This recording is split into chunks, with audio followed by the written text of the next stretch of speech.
Right, we're just going to finish off this diagram because what I realised was I was carrying on telling you about the diagram, but for some reason I accidentally switched the phone off, so sorry about that. We're going to carry on from here. On the previous video we were looking at the sebaceous gland that secreted sebum, which is the natural oil found in the hair.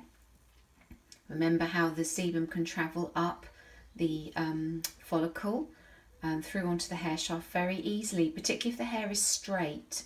If the hair is more curly, remember we talked about that in hair classification, so if we have clients with hair classifications of 3 or 4, the oil would really struggle to make its way down a very tight and curly hair shaft. So the sebum is released from the sebaceous gland. So if it's overactive, we know that someone's got really naturally very oily scalp and hair.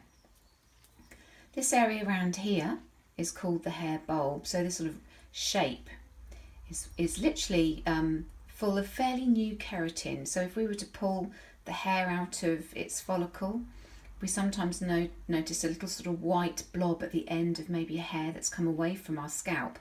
And this is still very soft keratin in the shape of the bulb that the hair is beginning its growth in. The bulb really is connected very clearly to the dermal papilla. The dermal papilla is this area here that I've just shaded in blue. This is like the powerhouse, really, the factory that produces the keratin.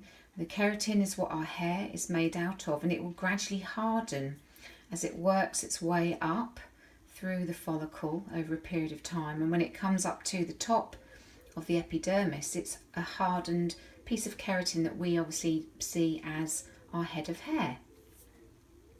Obviously keratin is the protein, so we need a very good blood supply coming through. So these little tendrils here, which actually links to this arrow I've just written in earlier, are capillaries. Remember, capillaries are really tiny thin vessels, well, capillaries that will feed the blood, take the blood to that dermal papilla.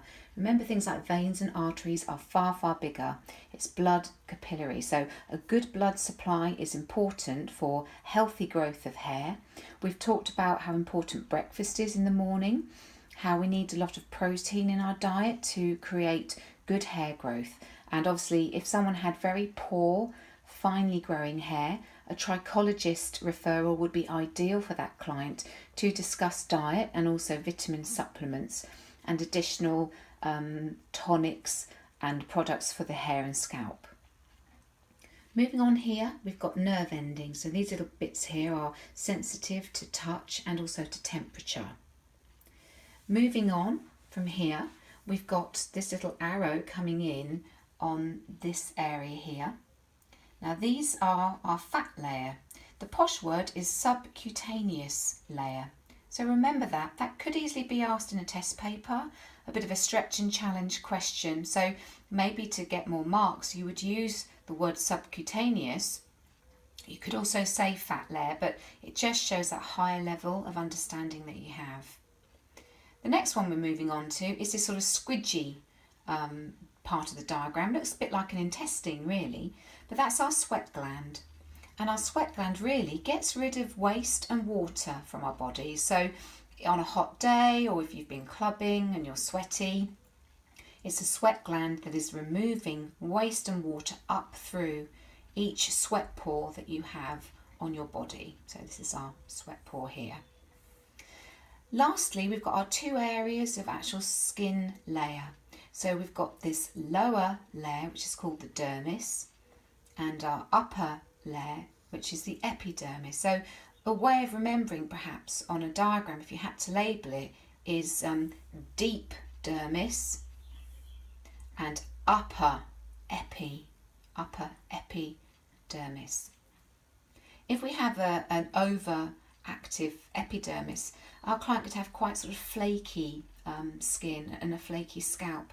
Sometimes the skin is producing too much skin, moving up through the dermis, up to the epidermis. Also, psoriasis sufferers will have overactive epidermal cells, so they're constantly got very flaky build-up of skin, possibly on their scalp and other parts on their body.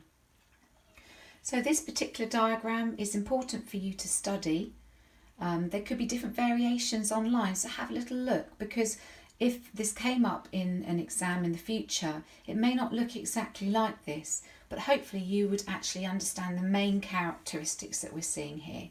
For us, really, we're looking at this area in particular, making sure our erector pili muscle is understood, our sebaceous glands, our hair bulb, most importantly the dermal papilla, that little area right down at the bottom that's producing our hair, the keratin, which is the protein that our hair is made from.